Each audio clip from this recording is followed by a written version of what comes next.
Warning, the following program is designed for casual wrestling fans and is meant purely for entertainment. If you're SAWFT, proceed at your own risk. Viewer discretion is advised.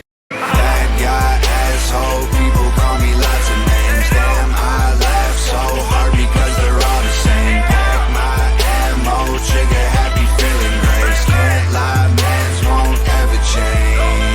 God sent me to piss the world off. And you mad, just admit it, you mad. Crucify me because the world's soft. And it's sad, this is all that you have.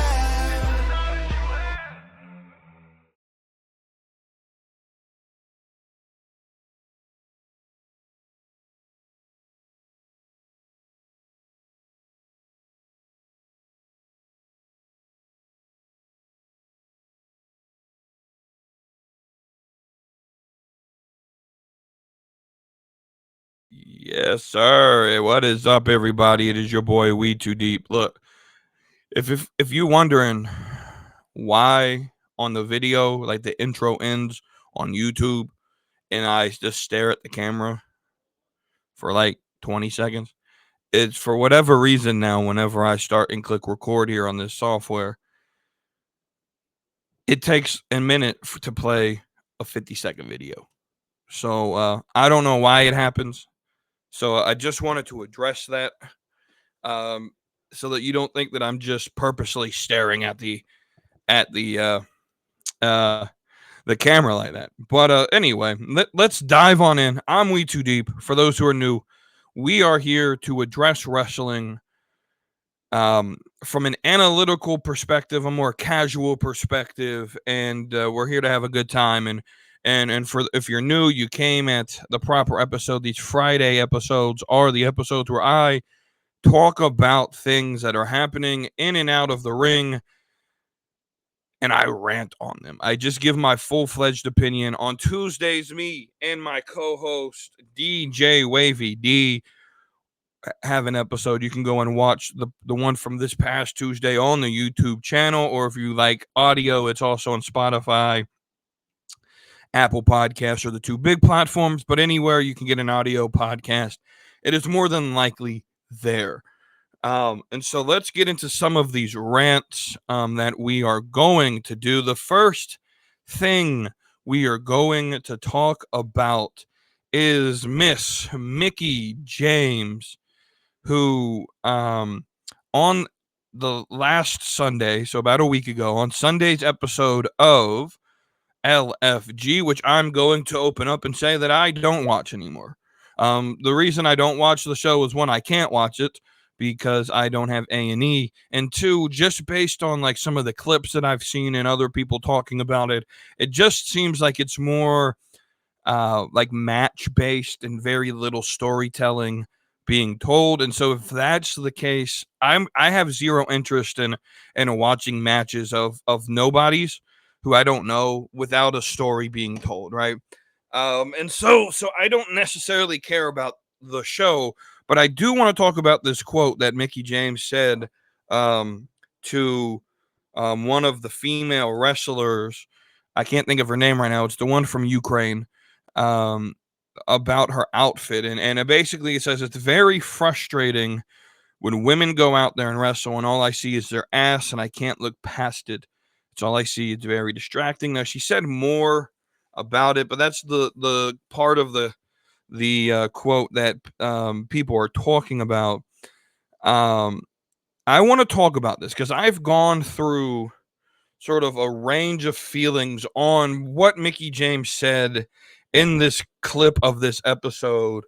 I've gone through a range of feelings. At first, I kind of agreed with everyone that she was overly judgmental, or a little bit hypocritical. And so I kind of agreed with everyone. But then I sat back and do what I always do, and I think about this logically and analytically, and looked at what she actually said. So what she actually said, because I don't think anyone actually did this. What did Mickie James actually say to this woman? What she said was, because a lot of people are saying like, oh, she's hypocritical. I know Mickie James ain't talking. Look at Mickie James. Didn't she come up playing these more sexualized roles, right? But what I think Mickie James is saying is that me, Lita, Trish, Tori, Stacy, even to an effect AJ Lee, Kelly, we went through this in the Divas era, and we worked hard to try to make it so that these future generations didn't have to only get over based on sexuality. And that when you then look at the modern women's wrestling and you recognize that there are very talented women in this industry who could get over on their promo work or their in-ring ability, but instead decide to take the easy way out and solely get themselves over by the way that they present themselves, you know, and there is 90%, if not more, of the independent women's wrestling scene is, women just dressing as little as possible to get over. I believe take a shortcut to get over by presenting their bodies as the product that is being sold, which is why a lot of these women in the on the independents end up making Fansly's accounts or OnlyFans accounts, because they understand that there is this subsection of the fan base that would pay for it. And we've had these conversations before, right? I don't necessarily think that this is a good thing for humanity in and of itself, but we'll save like the philosophy part for a different conversation, right? As far as wrestling goes, I'm a big fan of women's wrestling. I don't have a problem with a lot of how women dress in this industry. I think what Mickie James was talking about was this woman literally was wearing lingerie. And I think what Mickie James was critiquing was we in the Divas era worked hard so that you could just come out here and play a gimmick and you didn't have to come out and dress in lingerie. That you could come out here and present yourself in a way to where you get over solely because of your skills in the ring and not because of how you look in the ring. I think that's what Mickie James was trying to point out here. So I kind of agree with Mickie James that I feel like so let's give an example of someone like a Rhea Ripley, right? Who is uber talented, and she's actually who I'm going to talk about in the next segment here. I got a question about Rhea that I want to ask.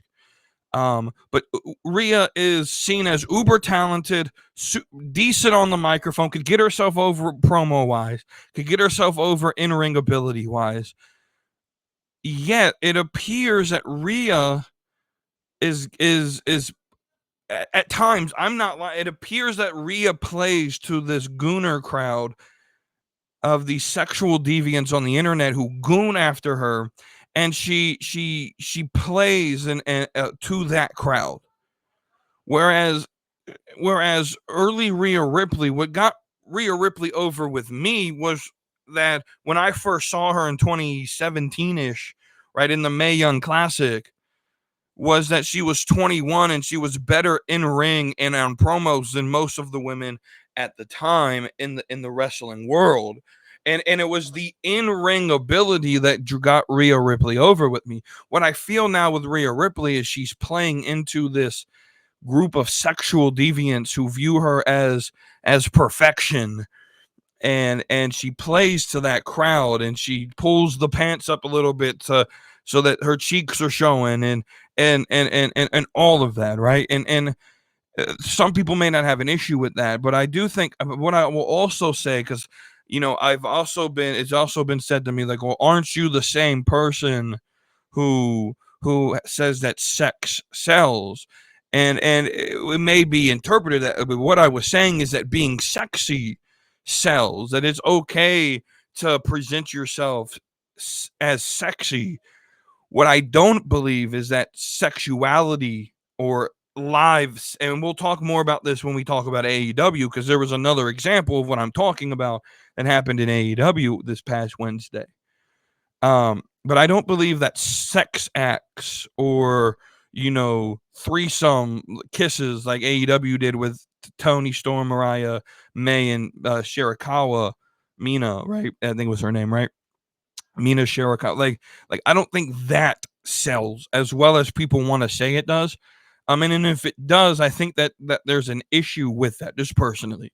I think there's a difference between sex acts and being sexy, right? You could be sexy but still be modest. I think of someone like a Bianca Belair, who I find absolutely attractive, like stunning, like almost close to perfection. But I also think that she's also very modest at times in how she presents herself in the ring. Like she's not out here shaking ass and doing all the stupid shit like Lola Vice and Nikita Lyons and all of that, right? I think that there's a difference between being sexy and selling sex. Um, right? And sexiness does sell, but I think that there's a line that you cross over to selling sexuality and sex acts that makes the program a little bit closer to X-rated, and that's where I think that we need to stay away from in the wrestling industry, just personally. Um, so let's transition. I mentioned Rhea. So the question I want to ask about Rhea Ripley is Rhea Ripley really as good as she's been hyped to be? And this comes off of the last two matches he's had for the title against Io Sky have been pretty sloppy. I'm just going to be honest. There are spots that she either was late to the cell to, or it just looked messed up, and Io Sky is unanimous among people in the industry who watch and who perform that like Io Sky is one of the best in the business at doing what she does, right? And for her to come in and automatically just come like for her, Io to be in the ring against Rhea, and I get that there's a difference in styles, and I get that live TV have mistakes that happen, but when it starts to become consistent, the question has to happen, like, is there a reason why Vince McMahon didn't push Rhea Ripley the way Triple H is pushing Rhea Ripley? Now, this is not like Rhea, hey, well, I'll go ahead and sort of preface, and advertise the end of the show. Stay around. The very last segment is going to be a tier list of where I rate the women's roster from WWE on the WETOODEEP scale of attractiveness or scale of hotness, and we'll break down the scale, and I'll talk about each wrestler individually.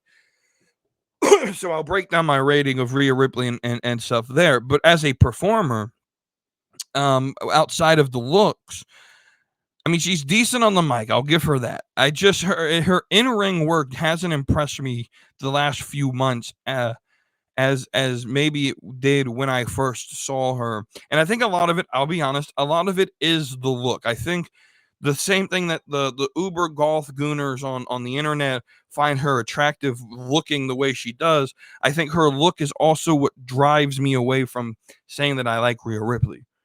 Because while I am a fan of goth girls, I think that she's one of these women that I think the image they're trying to present with her is, fuck around and find out. But how it comes off at times is more of like unbeatable crybaby type. Like it feels like, and maybe it's just Rhea Ripley fatigue because we've had basically like the last 2.5 years of major storyline in this division being Rhea Ripley. I'm tired of seeing Rhea, to be honest, and I think that's part of it. I don't know. I'm not saying she's awful. I start to notice some trends with her in some of these matches, like when you go up against the best, and right, and so some people, may try to justify it by saying, well, she doesn't get in the ring all that often. Well, she's at live shows. Like, I don't think the not working live show thing is an excuse, because we see pictures of her at live shows all the time. She was just smacking her ass on the turnbuckle with a kendo stick at a live show on the European tour. And so we know she does these live shows. Like, ring rust or not being in the ring all the time, I don't think is an excuse. I don't think it's one of those things where, like, they're presenting her as like a Stone Cold Steve Austin type character, where like, if you come after me, I'm gonna come after you type thing. I think this is just Triple H views Rhea Ripley positively and as one of his favorites, and so he's going to push her because he trusts her. And I think that's how Triple H books. He only pushes those that he trusts, even if it means that it's not the best. And I think at times we just have to sit here and wonder, like, is she as good as we're being told? Because a good producer will hype up a character, and their entire job is to make, especially a babyface like Rhea, is to make you like that character, right? But I also think, like, I'm going to call balls and strikes evenly, and you know, there was a spot. I'm not going to talk about it with AEW because there's other things to talk about in that segment, but there was like a spot in AEW where Marina Shafir was trying to do like a power bomb or something through a table of Willow, and it didn't come off correctly. It looked like they hadn't practiced the move. This could have looked better if you had a performance center. Wink, wink. But it looked amateur, right?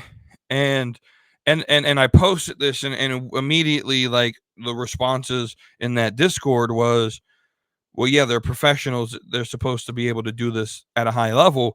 Well, we gotta be fair with that. That when Rhea Ripley botches a move, and it's not just the EO match. There was a match she was in against Liv Morgan where Rhea was outside the ring. Liv had slid out of the ring and like hit her in the back of the knee, but Rhea didn't sell it. Like these are professionals, right? Especially when you're at WWE, you're on the main roster on Monday Night Raw. Like, you're the top of the top. You're the top 5% of wrestlers in the world in terms of ability and talent. Like, that's what you want me to believe, right? And so you're supposed to be the best of the best. And when, like, if you're watching a movie and a line gets botched in the movie, or a stuntman fails at presenting the stunt correctly, in the movie, you would look at it and be like, well, that guy sucks. Well, that's essentially what wrestling is. It's a movie.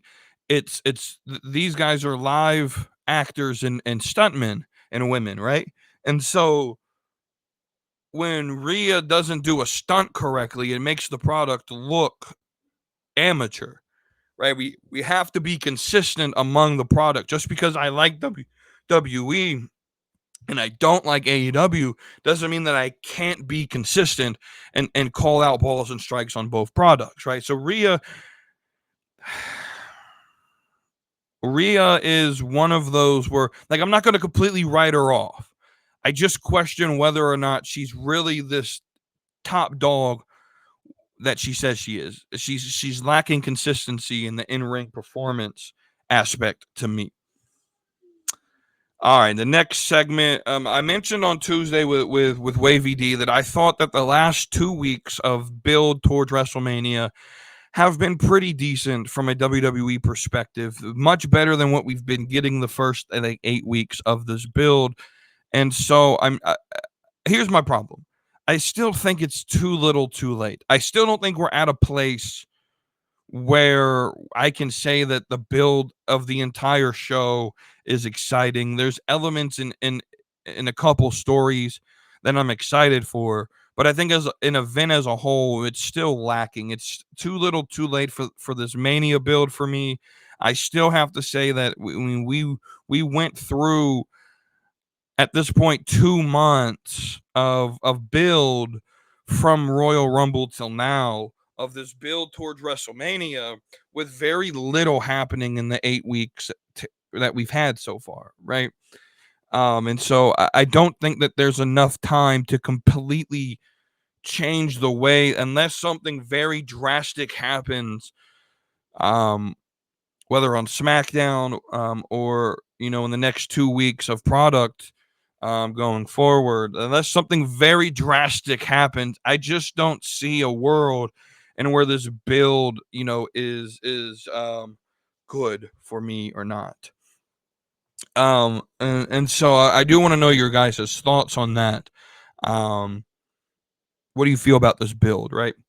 I also mentioned on Tuesday Dante, from formerly of uh Stash Club, mentioning something about like he feels like Gunther has to win. Well, I actually have to agree with him. Am I the only one here in the wrestling community that that feels that Gunther has to win, but also wants Gunther to win? And let me tell you why I want Gunther to win. I'm completely tired of this manufactured yeet bullshit. Right? The yes movement wasn't like the yes movement was organic. It started with the fans, right? It almost feels like to me that the yeet chants were started by WWE and are being marketed, and that Jey Uso only has this spot because of the marketing value he brings the company. And that Jey Uso, and I've been saying this, I've said this since he won Royal Rumble, once he gets the title, if he gets the title, the reign is going to be bad. And I know Wavy D is sitting here, he has said on the show before that it can be a transitional reign. It only has to be like a month or two. Well, here's my problem. I have a big issue with taking the belt off Gunther, who's finally come around and playing a heel gimmick that we can build behind, and actually a casual audience can get behind and boo and understand the dynamic of this heel Gunther. Like, I feel like we've hit this different strut here with Gunther, where like bro's at the top of his game right now. And I feel like to take the belt off of him, to put it on a man that you're only going to give a month title reign to for marketing, I just don't like those optics. When like who are you going to put? You're going to put it back on Gunther? A part of me wonders if the Jey Uso spot was not supposed to go to someone like a Bronson Reed, or more particular. I think that Jey Uso spot was originally supposed to go to Ilya Dragunov. I 100%, like, I thought of this because news came out that Dragunov is scheduled to probably show back up on television around the beginning of September, which is very perfect timing. If you play out the PLEs coming through, for Dragunov. And so I feel like with that news and looking ahead, with what we could do, I feel like this was supposed to be Dragunov's spot so that you can get Gunther versus Dragunov at WrestleMania. And what I think you could do is have Jey lose this match, right? Have Jey completely done with this match. Maybe he then goes back and partners with his brother, and they could tag team and do all that again. I think that's where we need to go, just personally. But I also think, like, what if Gunther wins, right? And I always ask, like, what's next? You could put him immediately in a feud against, Rusev just signed with the company. You could have him come out and challenge Gunther. You could have, some other like upper Carter, type guy, like a Finn Balor, or a Dominic Mysterio, maybe even like a Braun Breaker have an opportunity. So let's say like Rusev is the next guy, who gets a feud with Gunther. Well, that can happen at Backlash. You could then do Saudi. I think is going to be the June show. You could do Saudi, uh, with it being like Gunther versus Goldberg, which I think is going to be the match. I'm going to be honest with you. Goldberg's final match taking place in Saudi, big money match, Goldberg versus Gunther. where Gunther again retains. You then go into Money in the Bank, where Gunther Gunther could take a month off at Money in the Bank. I think the Saudi show is going to be Night of Champions as well. And it's going to be the only Saudi show this year, from what I'm being told, or what I've been reading on X. And so then you can go to Money in the Bank in the beginning of July, beginning of August. You have, or Gunther could take off.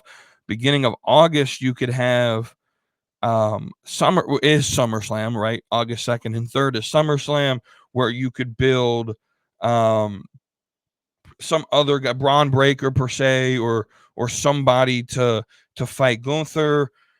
You can then go to August 31st, which will essentially be September's PLE if they do it like they did last year, which is Clash at Paris. And that is where you can have Dragunov come out at Clash at Paris on August 31st to set up a Gunther versus Dragunov feud that starts at whatever October's pay-per-view is, whether it's Bad Blood again or whatever it's going to be, which then leads into War Games, where they could have a match number 2, which then could lead into like a Royal Rumble type feud, or you could say, push off where you see what I'm saying, where like match 3 or something of Dragunov Gunther could happen. This trifecta where Dragunov finally goes over could happen at Rumble, right? And then you can have Dragunov go into Mania next year as champion, or whatever you want to do. Like I think, first off, I think a Dragunov Gunther hits better at a SummerSlam or Royal Rumble type event anyway. But I think there's storyline there that you could build to with Gunther that I don't necessarily think you have with Jey Uso, just being honest with you. On the other side, you have Cena versus Cody, and I mentioned this on Tuesday, and I want to expand on it. I think there's one thing missing from this feud at this point, right? And that thing is The Rock. Now, I'm recording this before SmackDown airs on Friday, right? So who knows? Maybe The Rock shows up, or maybe The Rock shows up on the road to complete this journey to WrestleMania in Vegas, right? Now that we're back in the States. Who knows? But I feel like that the Cena Rock connection, why it happened, what's the purpose, how did it come together? That's the one thing missing from this feud, from the feud.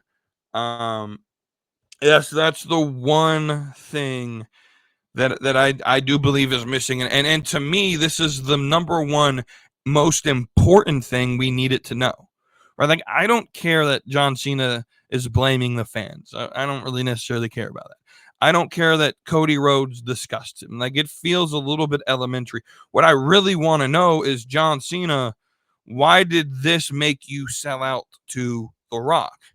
Right? Because that's really the storyline going forward, right? Because how this should be booked is that John Cena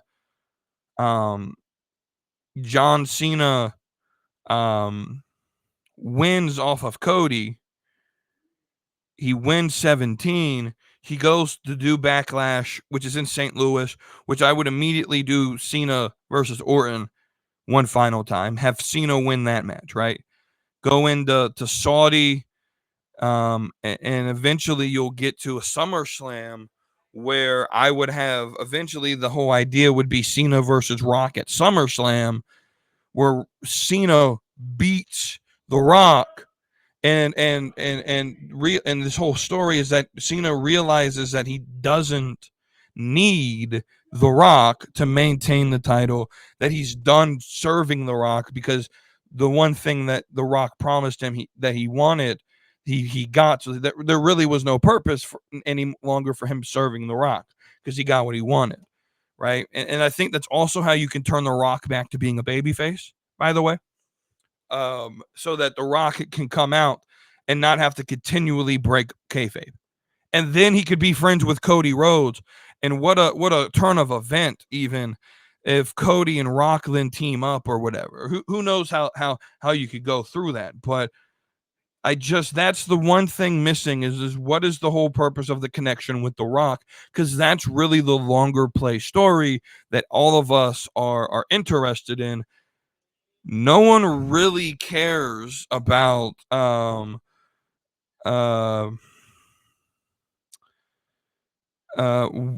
Cody versus Cena by itself.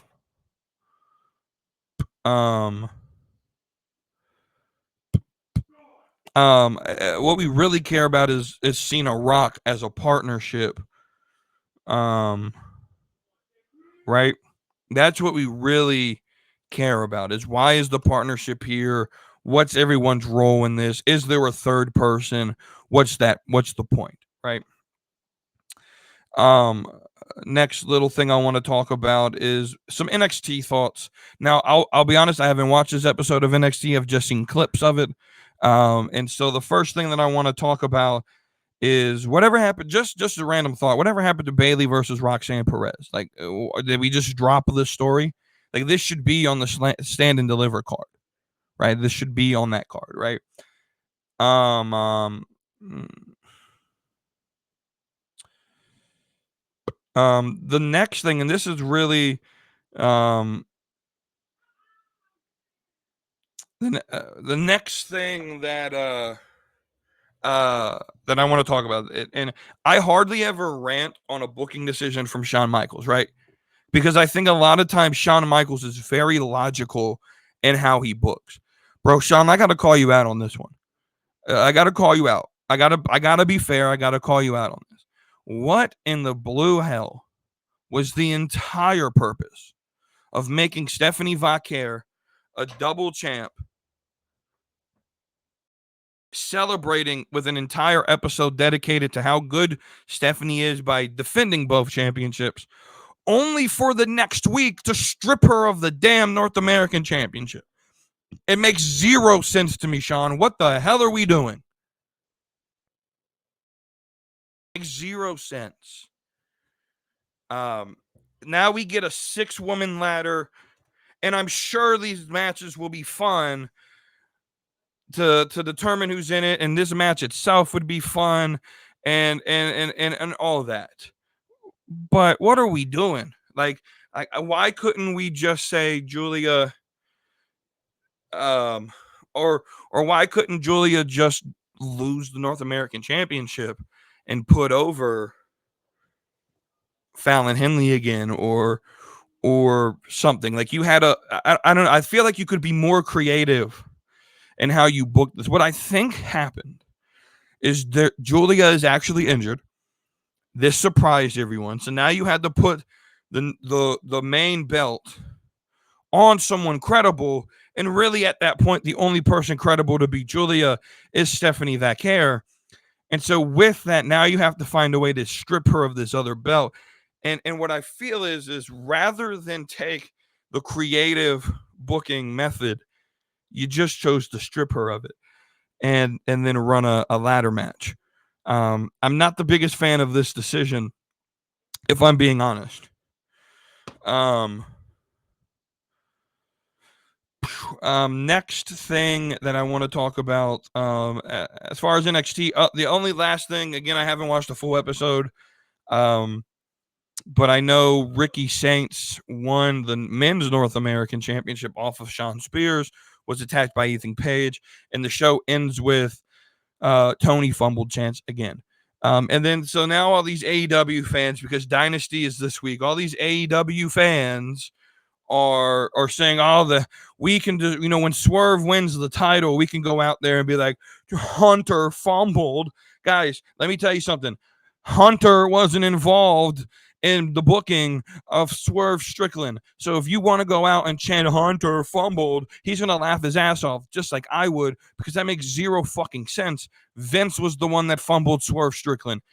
Stop trying to be fucking edgy for once. Please, for the love of God, AEW fans, stop trying to be fucking edgy.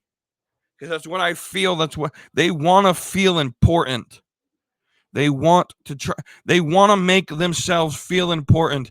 That this dumb niche group of wrestling fans who pop for everything, who don't understand wrestling really as much as they think they do, and don't understand storytelling at all. They want to be popular. They want to be the cool kids, and they want to try to do everything WWE does because they think that it's edgy. And guys, let me tell you this right now. It's not edgy. It's cringy. That's what it is. But let's talk about AEW for a minute. So the first thing that I want to talk about is this report that AEW has over 500,000 viewers of their product on Max, on top of the 500,000 people. So basically equaling about 1 million viewers of their product. And guys, all I see is propaganda. Propaganda. Shout out to Tom McDonald and Dax with the song Propaganda there that I poorly covered. But that's all I see. All I see is propaganda from BJ Bethel and Dave Meltzer and Sean Ross Sapp and all of these people co-signing this obviously debunkable bullshit.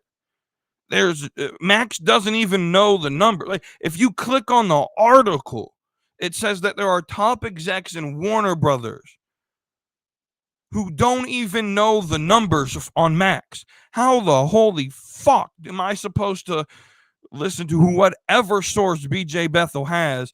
And again, none of them ever share their sources. The source is just, trust me, bro. Trust me, bro. We got some sources. Bro, this is poor journalism. It's propaganda. And there's no way. There's no way. Show me the numbers if you want me to believe it. That's all you got to do. Show me the numbers. Because I'm not going to trust you, because this is solely just propaganda. That's all this is. Propaganda. That's all it is. All right, so I'm going to save my dynasty predictions for Sunday. That's going to be most of Sunday's show. We are in April, so this is the first Sunday in April. So you're going to start getting Sunday shows, right? I'm going to save my dynasty predictions till the Sunday show going into Dynasty, because I'm sure there's some stupid bullshit is going to happen during Collision that I'm not going to watch, but I need to have happen before I can fully make my non-biased, uncaring predictions. I got to get all the information out that I can look at before I make predictions, right? But what we are going to do is the Owen Cup is coming around, right? So we are going to break down the Owen Cup tournament. We're going to start with the women's bracket. So the first matchup on this bracket is Jamie Hayter versus Billy Starks.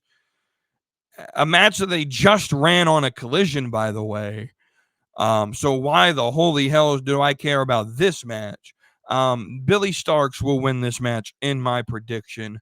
We then have Chris Statlander versus Thunder Rosa. By the way, the winner of both of these brackets get a world title shot at Double or Nothing live in Glendale, Arizona. I do think that Chris Statlander will beat Thunder Rosa in this tournament. And so the semifinals on that side of the bracket will be Billy Starks versus Chris Statlander. On the other side of the bracket, you have Harley Cameron versus Athena, the ROH Women's Champion, which that is obvious as hell. You're going to get Athena to win that match. However, I would really love if Harley Cameron somehow won this match. I would really love it. And then the other match is Mercedes Moné versus Julia Hart.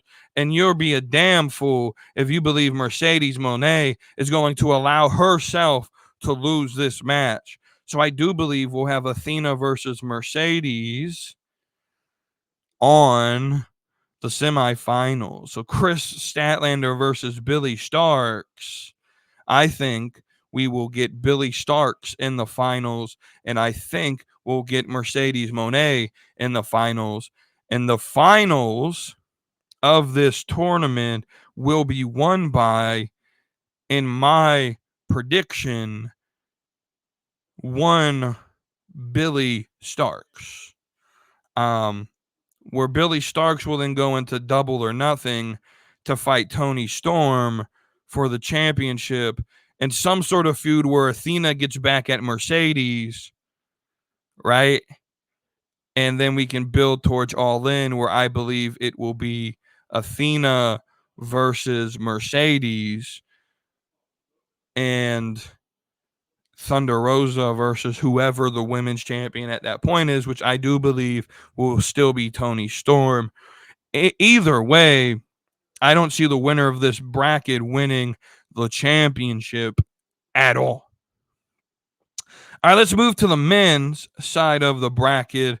So on one side, you got Mark Briscoe versus Kyle Fletcher in the most obvious fucking predictable match in the world, and that will be Kyle Fletcher winning. Why the fuck is Mark Briscoe in this tournament?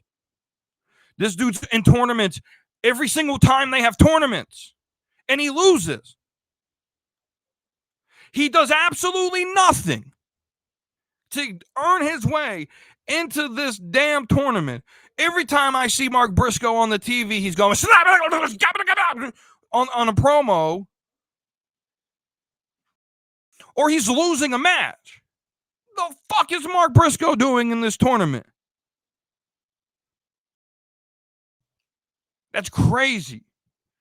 You're telling me that the tournament prize is a world title opportunity at the biggest show you run all year. At Double or Nothing. This is sort of your cornerstone show. And you put Mark Briscoe in this tournament? Let's go. You got Hangman Page versus a wild card, which God knows who that's going to be. More than likely, it's going to be Josh Alexander coming in to lose his first match.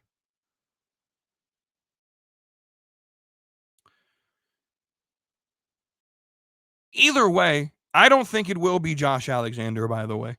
I think it'll be someone returning to the product.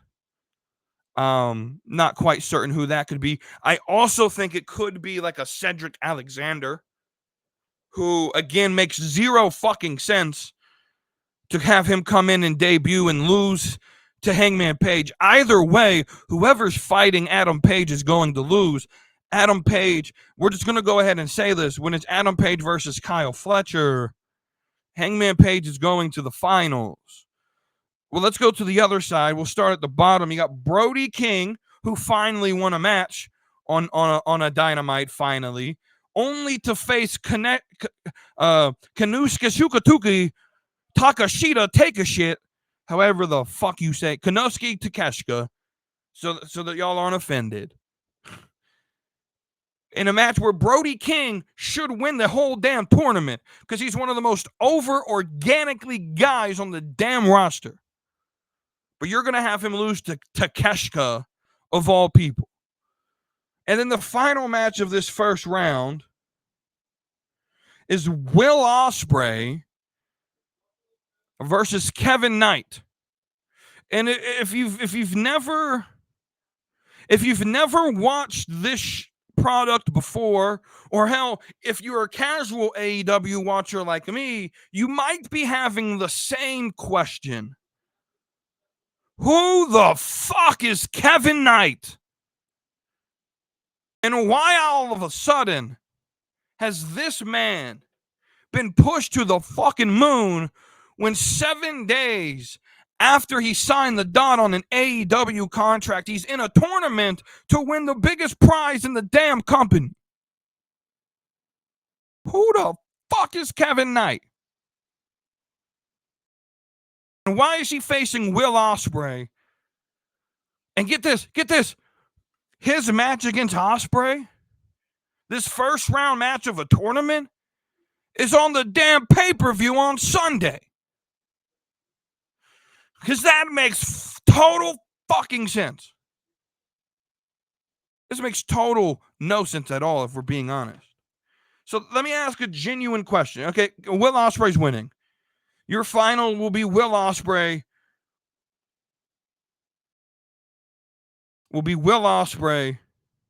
Versus Hangman Page in the tournament finals, and Hangman Page is winning this match, which tells me one thing: Swerve Strickland's winning on Sunday, because you're gonna get Swerve versus Hangman Page at Double or Nothing. That's going to be the match. It's going to be Swerve versus Hangman at Double or Nothing. But I have another question. You put a Mark Briscoe, who's done absolutely nothing to be in this match. You put in a wild card for whatever reason. You put in Kevin Knight, who just signed with the company 7 days ago. You put them in this tournament to battle for an opportunity at the biggest title in your company. But your number one draw in the entire company is MJF, and he's not in the tournament. Bobby Lashley should be in the tournament. You could build a story, actually tell a story for once of tension between this group, where the finals could be MJF versus Bobby Lashley. Where opportunity at the world title, sure, that's up for grabs, but you could up the stakes, where MJF says, hey, Bobby, if I beat you, I'm in the Hurt business, or Hurt Syndicate, or whatever the fuck you want to call it. Bro, this wild card's probably going to end up being Jeff fucking Jarrett. This makes no sense. Where is MJF? Where is Bobby Lashley? Why are they not in this tournament? Apparently Mark Davis is hurt, so I'm not going to ask about him. If we're going to have other champions like Mercedes Moné or Athena in the women's, why is Kenny Omega not in this tournament?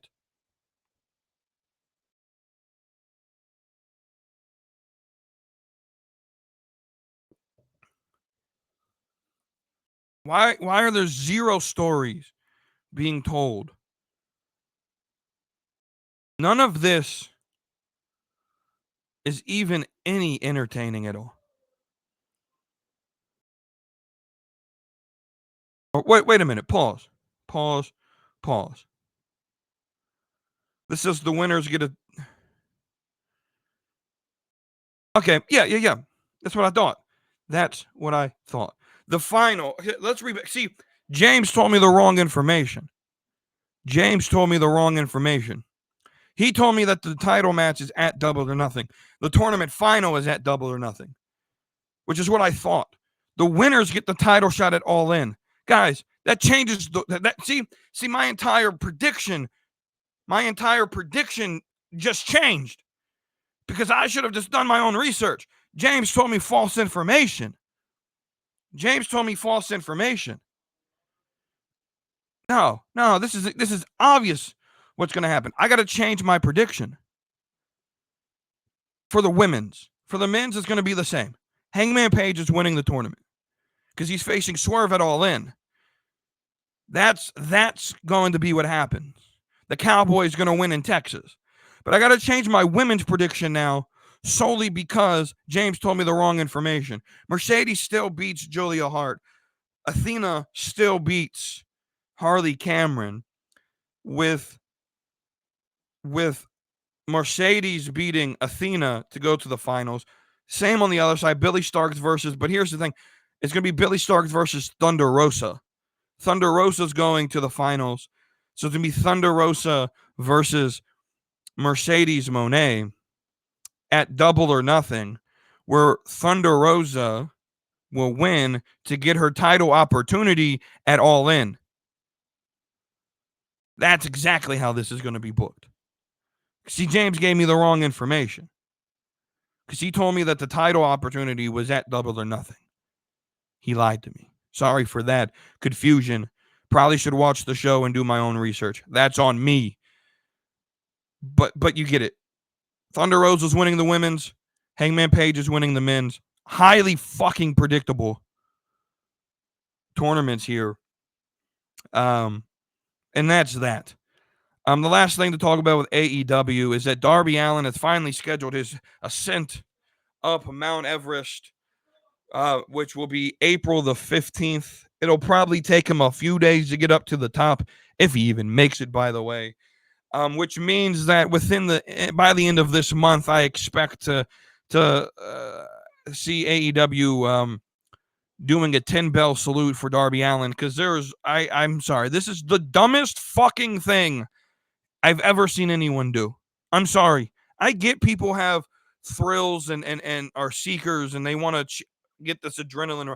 The amount of danger climbing Mount Everest is, for every 10 successful climbs, there's one unsuccessful death where someone dies hiking Mount Everest. This and I gotta call James out again. He said, "Well, Darby survived getting hit by a bus." Motherfucker, getting hit by a bus and climbing Mount Everest are two very, very, very different things. Darby Allin is small, and I get he's a daredevil, and I get he's probably been training very, very hard for this. But training and the actual thing are this is stupid. Tony Khan should have talked him out of this when he first even pitched the idea. The future, because it appears like Darby Allin's going to be one of the pillars that this company is built upon when he returns back to the company. The future of your company rests on whether or not Darby Allin can survive an ascent up Mount Everest and then to come back down. First off, I don't know if you know this, but Mount Everest is covered in shit because there's no toilets up there. I don't know if y'all know that. But Darby Allin, I hope, like, I don't want you to die. But this is the dumbest thing I've ever seen in my life. All right, so we're going to do a little react to that segment, and then we're going to do my little rankings tier list. So my react to that is a article by E-Wrestling News. The link is in the video description or the show notes if you're listening on audio. And the article title is several wrestlers. I want to read the actual title. It's loading. I don't have it pulled up. Give me a second. 3 ex-WWE superstars featured an extreme far-right rapper music video. Right, so the video is a song called Can't Cancel All of Us by Tom MacDonald. For those who don't know, Tom MacDonald is the guy who does both of my intro track songs, the Tuesday and the Friday, Sunday show songs, are done by Tom MacDonald, by the way. Now, here's the thing. Tom MacDonald is not extreme right or extreme far right on a political. Here's the thing. Wrestling fans, of course, pause for a second. This is just a personal comment to me. Of course, Ryan Clark wrote this fucking article. Excuse me, back to the podcast. Wrestling fans who don't understand politics need to just leave politics alone. They just do. Just leave politics alone. Tom MacDonald is not extreme far right.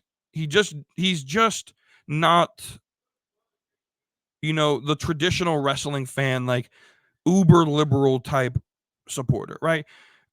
Right. I don't care where your politics are, right? But basically what happened was, in this music video, Tom brought together a whole bunch of cameos of famous people, actors, comedians, political pundits, of people who have been canceled. And so Lacey Evans was in the video, Enzo Amore was in the video, and Scotty 2 Hotty was in the video. This is just a stupid article to write about in the first. So what I'm really reacting to is just how dumb these motherfuckers are, that and how slow the news day is. That you have to write about an article, a political article, because you disagree with the dude's politics and the people involved's politics. That you have to try to get some clicks to spread some hate on these people. It's crazy. I don't care what your politics are. Everyone deserves it. And this is what I talk about when I say double standard, right? Because when you have someone like Enzo's not even super conservative. Enzo got canceled because of the false sexual assault or whatever allegations, right? And Lacey Evans was because she questioned the autism spectrum and how everyone's automatically like on the spectrum apparently now, or something like that, right? I don't know what Scotty 2 Hotty didn't really do a lot of research. My whole point in this is that it's stupid that this is even an article to be written. Let people have their own personal opinions. If you disagree, move on. As for like Tom McDonald's music, I'm gonna continue to listen to it because I like it. But yeah, Tom McDonald is far from being far right extremist. Right, bro, just makes music for more conservative minded individuals. Right, and if you didn't listen to the song, you wouldn't understand it. It's stupid. I don't even get it. I don't get it. Like, if you don't like politics, stay out. Don't write political shit. Like, it's stupid, right? And anyway, we're gonna move on. I hope this actually shares properly on the screen so that we can do the last segment here. My rankings of WWE women wrestlers on the WETOODEEP. So you can actually do this. This is on tiermaker.com. Just search WETOODEEP as spelled on the screen. If you're audio listener, it's WETOODEEP, all one word, like all no spaces in it, right? To search that, it'll be the one that pops up. Rating WWE's women's division on the WETOODEEP scale of hotness. So let's first off break down the scale. So I've always said on a scale of 1 to 10, a lot of people, a lot of men don't have an accurate scale, right? And a lot of women definitely don't have an accurate scale. So we're going to go from the bottom, a 1. A 1 is ugly, right? You're just not attractive. You're ugly, right? 2 is cute. 3 is average, right? The average woman is a 3, right? Don't let these women gaslight you into think that they're better than a 3. A 4 is attractive. 5 is beautiful. 6 is hot. 7 is gorgeous. 8 is sexy. 9 is rare. 10 is perfect. Let me tell you guys something. 10 definitely does not exist. Don't let these women gaslight into thinking that they're a 10. There are no such thing as 10s on this planet, right? 9 is rare for a reason. Very few fit this category, right? Most women, the majority of women fit somewhere between 3 and 6 on this scale, right? A majority of women fit between 3 and 6 on this scale. There are very few people who reach 9, and there's some who are 7s and 8s. 1s typically don't exist. There will be 1 on this ranking, though. I can't say they don't exist, but they are unicorns. They exist, but are very extinct. Most women fit between 2 and 6, with the higher level 1% being 7s or 8s. Maybe a 9 or 2. Like, that's the top 0.0001% being an anyway. So we have the women's roster here. I don't have everyone from NXT, and I don't have really everyone on the roster, but the pictures chosen are from the WWE website roster page. I think they're in alphabetical order as listed on here. So we are just going to start with that. Instead of dragging and doing all of that, I've actually already done this. So let me pull up my already tier chart. Since I already broke down the tier chart for you, let me pull up the picture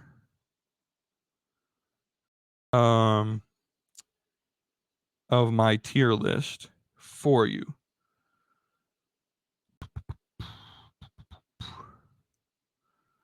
Alrighty. Here we go. So let me pull up my tier list again, already completed. As you see, what can you see here? Majority of the women fit between 3 and 6, right? So let's start at the top. Oh, again, no one perfect. At rare, you got Jakara Jackson and Maxine Dupree. Those are my 9s, right? Those are like the hottest of the hot, in my opinion, right? Very rare. You hardly see them. Not much to really break down. That should be very obvious to some people, right? Sexy to me, right? We got Bianca Belair, we got Jade Cargill, we got Sol Ruka, and we got Stephanie Vaquer. I don't see any of this as controversial. Others might. More controversial as we get down closer to average, right? If we get to the gorgeous category, that's Dakota Kai, Lacey Evans, Kalani Jordan, and Tatum Paxley. Again, I think everyone has a different view of attractiveness, but that's where we're at right here. We get to a 6. This is the hot category. That is Ava. I know this is controversial, but Ava is better than just attractive. Ava is a good looking individual. I'm tired of everyone hating on Ava solely because her dad is The Rock. So many people hate on her and say she's ugly. She is not. She is in the hot category. Next to her is Julia. Next to her is Jasmine Nix. We got Carmen Petrovich, Kiana James, and Zarya. If you've ever seen Zarya without like the gimmick makeup on, she's really a really beautiful, and I guess we could say hot woman. We got, in the beautiful category, I got Alexa Bliss, Bayley, B-Fab, which I know is controversial to some people, Kairi Sane. I just realized Io Sky wasn't on this. Where the hell? Was she not? Anyway, Kairi Sane, Lyra Valkyria. Trying to make out who this. Oh, let's see. Can I zoom in? Who is that? Oh, that's Roxanne Perez. Roxanne Perez and Stevie Turner. And the attractive, the 4s, we got Cora Jade. I've always said this. Cora Jade's boob job is too big for her body. Her boobs are bigger than the rest of her, and it's uber unattractive. I'm just going to be honest with you. Fallon Henley, Ivy Nile, Lash Legend, Lola Vice. Let me tell you about Lola. A lot, and this goes for a lot of other people on this list underneath her as well. Lola Vice is only attractive to men who like big asses. And I've always told you guys, I'm not an ass or a tits person, right? None of that matters to me. Like outside attraction doesn't really mean much to me, right? I think Lola Vice, she has a pretty face.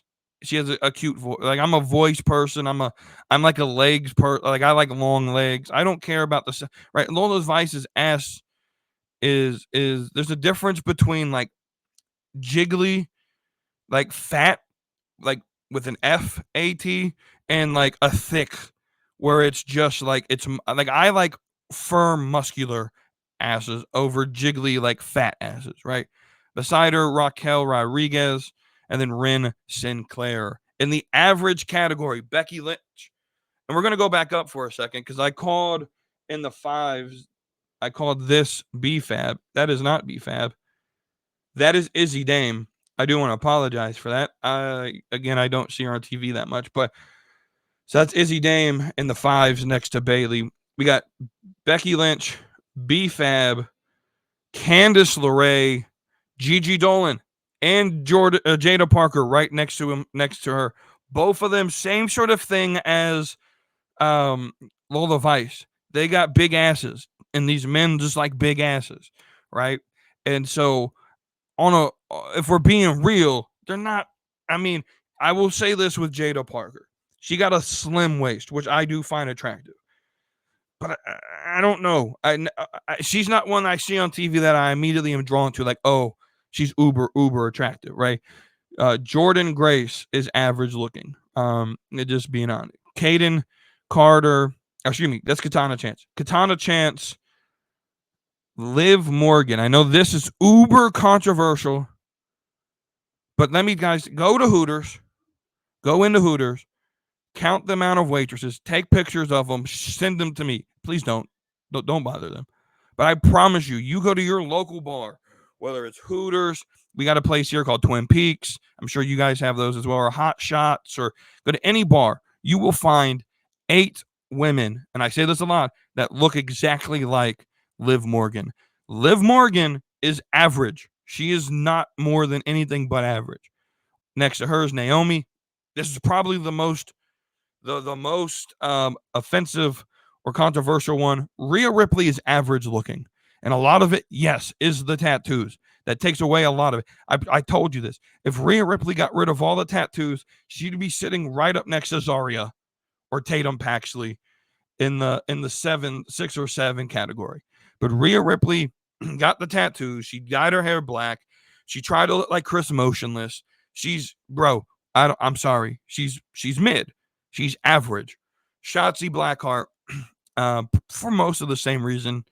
Thea Hale, one, again, similar to Liv Morgan, you could find the blonde, the small blonde, on at any Hooters or bar that you go to. There's nothing really exciting about Thea Hale from a look standpoint or attractiveness standpoint to me. Tiffany Stratton is average. I'm sorry, it is what it is.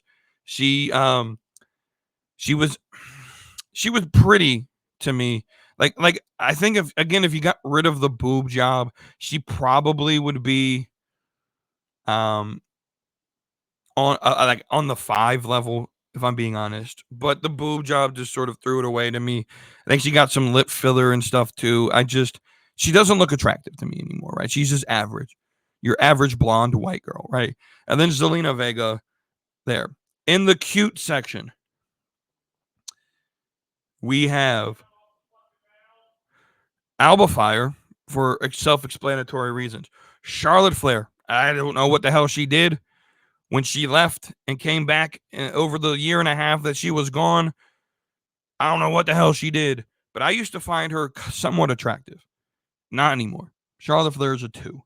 Chelsea Green is a 2. Now, here's why. Sort of going back to the last segment.